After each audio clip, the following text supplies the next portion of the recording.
Hello दोस्तों, आप लोगों का स्वागत है हमारे YouTube चैनल रावल कॉन्सेप्ट में।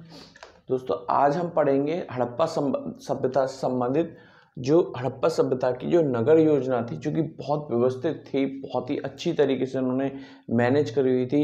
इतनी अच्छी थी कि शायद आज के समय में हमारी जो शहरीकरण है शायद वही इस रूप में कुछ सेक्टर वगैरह जो हम मोस्टली मॉडर्न सिटीज देखते हैं वो डेवलप होते हैं। ठीक है, अभी भी अगर हम देखें, कंपैरिजन करें सभ्यता से, कौन सी सिंधु सभ्यता से कंपैरिजन आज के समय की भी करें तो सभी सिटी हमारी सिंधु सभ्यता की तरह व्यवस्थित रूप से नहीं, ठीक है, करी गई हैं। लेकिन कुछ सेक्टर जो करे जाते हैं ना, ठीक है, जैसे आज के मॉडर्न सेक्टर जो अच्छे से व्यवस्थित करके उनको, ठीक है, बसाया जाता है, तो ऐसे ही जो है सिंधु सभ्यता तब इतने समय पहले, ठीक है, व्यवस्थित रूप से बसाई गई थी। ठीक है, बहुत ही अच्छी तरीके से सब चीज़ मैनेज करी गई थी। ठीक है, अच्छा, दूसरी बात है कि वीडियो को पूरा देखना, वो लोग भी देखें वीडियो को जो यूपी लेखपाल या यूपीपी की तैयारी कर रहे हैं या फिर कोई भी वनडे एग्जाम की तैयारी कर रहे हैं।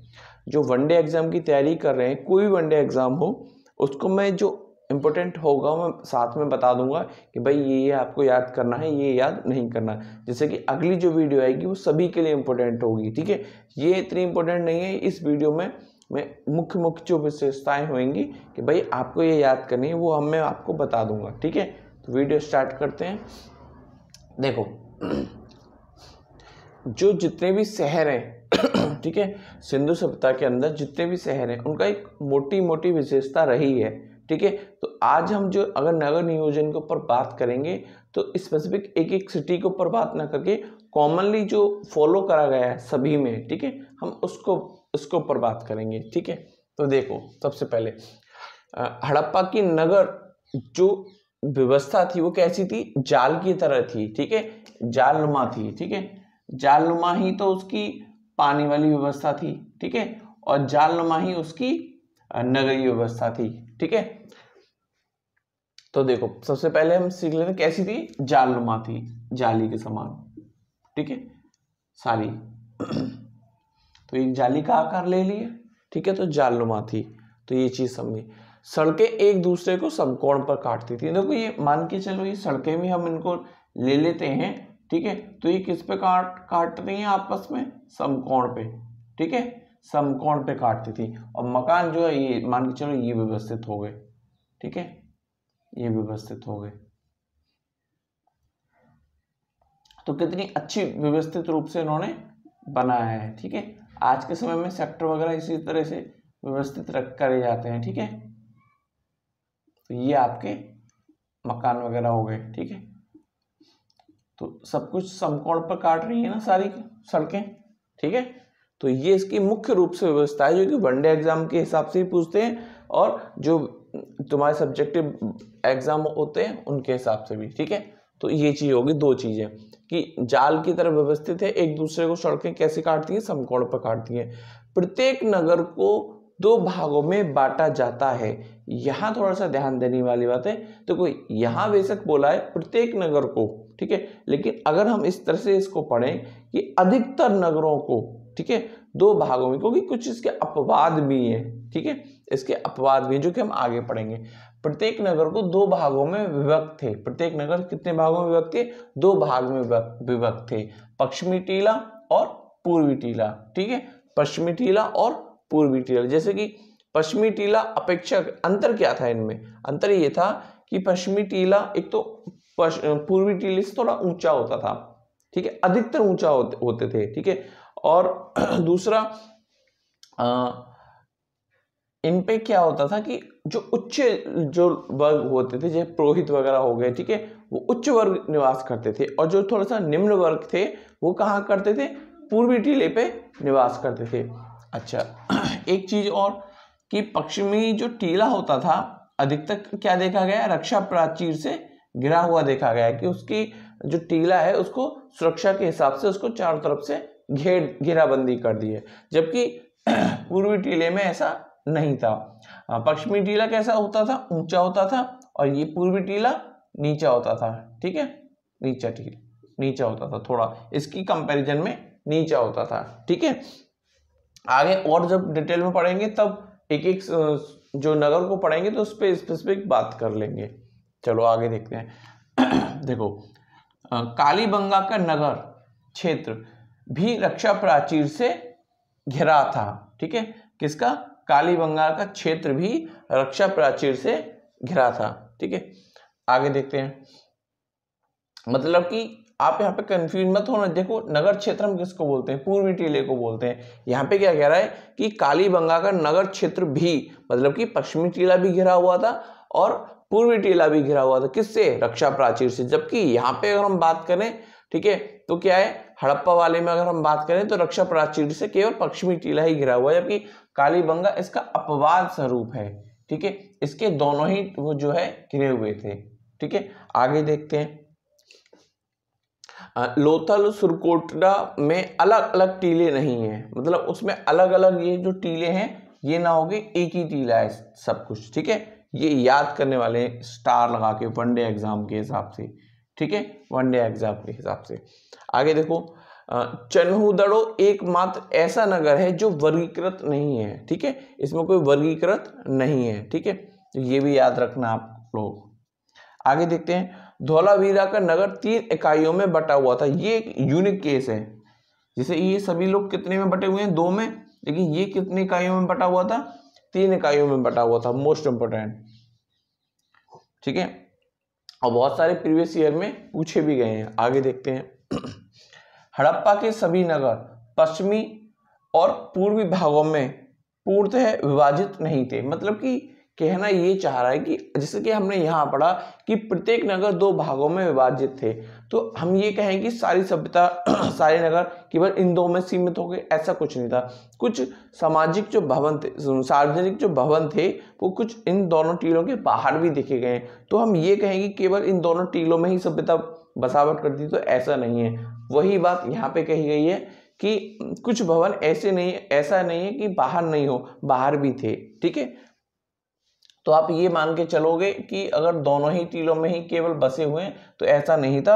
हड़प्पा के सभी नगर पश्चिमी और पूर्वी टीलों में विभाजित नहीं थे, कुछ बाहर भी थे, कुछ बाहर भी थे। ठीक है, और बाहर क्या थे? बाहर बड़े बड़े सार्वजनिक जो स्थान थे ना, वो। ठीक है, आगे देखते हैं। प्रत्येक नगर में कई टीले ऊंची दीवारों से घिरे हुए थे। ठीक है, प्रत्येक नगर में कई टीले ऊंची दीवारों से घिरे हुए थे जो अलग अलग दिशाओं में बटे हुए थे। Not important. ठीक है, आगे देखते हैं। ये अच्छा है। मोहनजोदड़ो, हड़प्पा, कालीबंगा में। ठीक है, स्थानों के नाम देखना ध्यान से। मोहनजोदड़ो, हड़प्पा और कालीबंगा में पश्चिम की ओर एक ऊंचा आयताकार टीला है। कैसा है?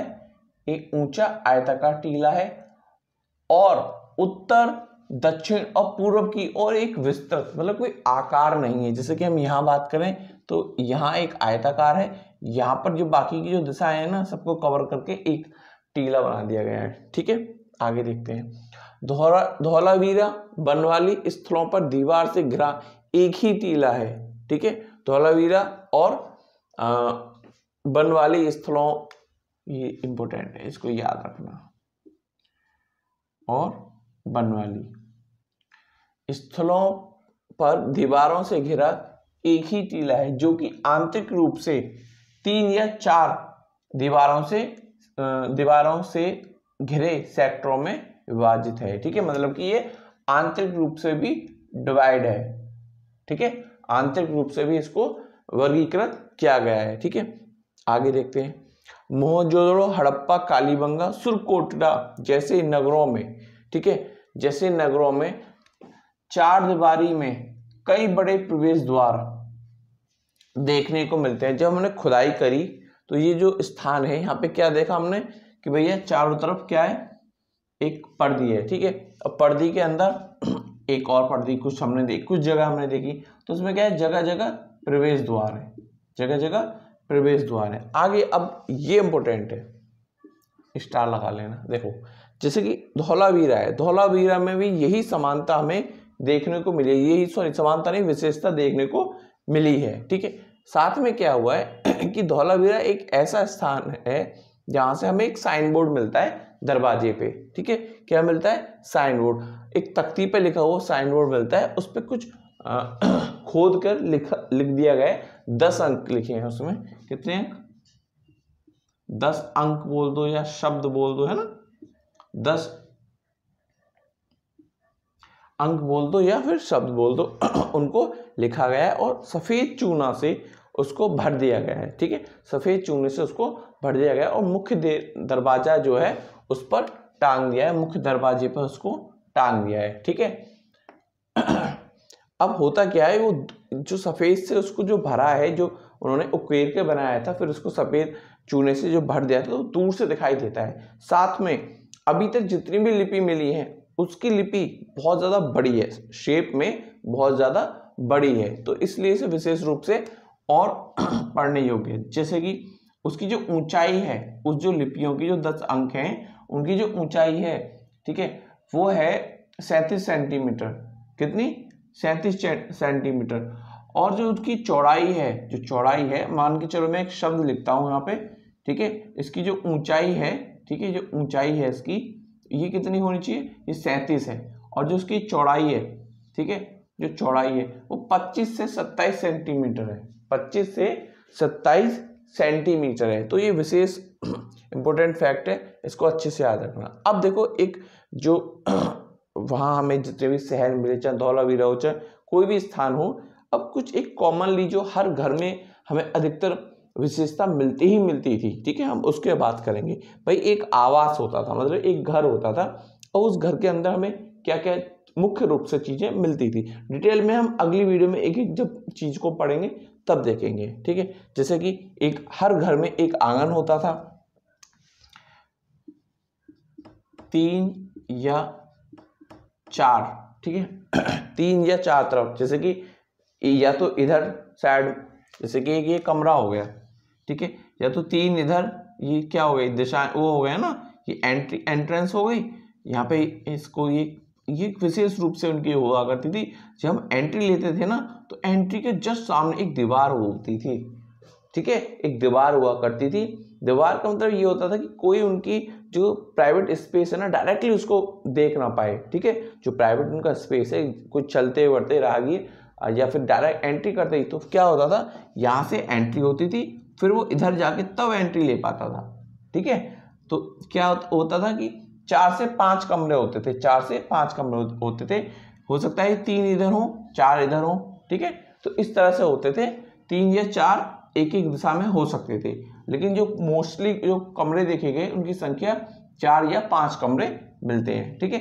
साथ में क्या होता था, एक रसोई घर होता था, एक रसोई घर हर घर में होता था, एक स्नान घर होता था, एक स्नान घर। स्नान घर क्या है, दीवार है, दीवार से आते यहाँ कुआं मिला है, कुएं के जस्ट बराबर में स्नान घर मिलता है हमें, ठीक है। आगे देखते हैं, अधिकांश घरों में हमें कुआं मिला है, कुछ घर ऐसे हैं जहां से हमें कुआं नहीं मिला है, लेकिन अधिकतर हमें मिले हैं, ठीक है।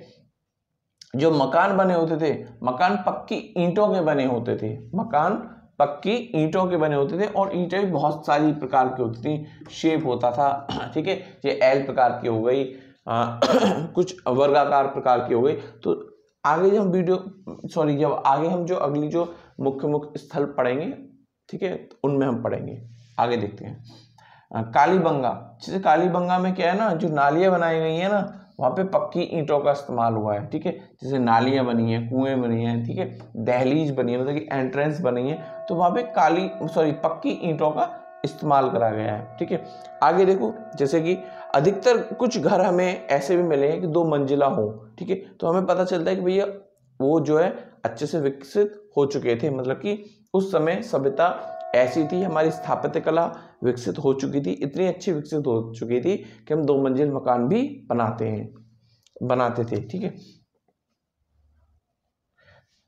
हमारी जो सभी को पता ही वाला, दरवाजे और खिड़कियां अधिकतर कहाँ खुलती थी, गलियों में खुलती थी, ठीक है, कहाँ खुलती हैं, गलियों में। जैसे एक घर हो गया तो दरवाजे खिड़कियां कहाँ खुलती हैं, गलियों में, मेन सड़क पे नहीं खुलती थी, कहाँ खुलती थी, गलियों में खुलती थी, ठीक है। लेकिन इसका एक अपवाद भी मिलता है हमें। अपवाद कहाँ मिलता है, लोथल जो है इसका अपवाद है। लोथल से जो हमें घर मिले हैं वो हमें उनसे पता चलता है कि मुख्य सड़क की ओर इनकी जो खिड़की दरवाजे खुलते थे, ठीक है। और जो ईंटों का जो ईंटें मैंने जैसे कि बताया भिन्न भिन्न प्रकार के होते थे, लेकिन कॉमनली जो एक उनका जो रेशियो था वो था, अनुपात था 4:2:1 के रेशियो में वो हुआ करती अधिकतर जो ईंटें मिली हमें, ठीक है।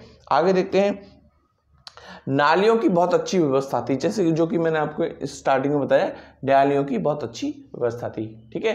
तो वीडियो अच्छी लगे तो शेयर करो, लाइक करो, ठीक है, और चैनल को सब्सक्राइब कर लेना। पीजीटी के लिए बहुत ही इंपॉर्टेंट क्लास है, अभी से अच्छी से तैयारी कर लो। 27,000 वैकेंसी लगभग आने ही वाली है, ठीक है। 27,000 वैकेंसी पीजीटी टीजीटी के लिए आने वाली है, ठीक है। Thank you for watching.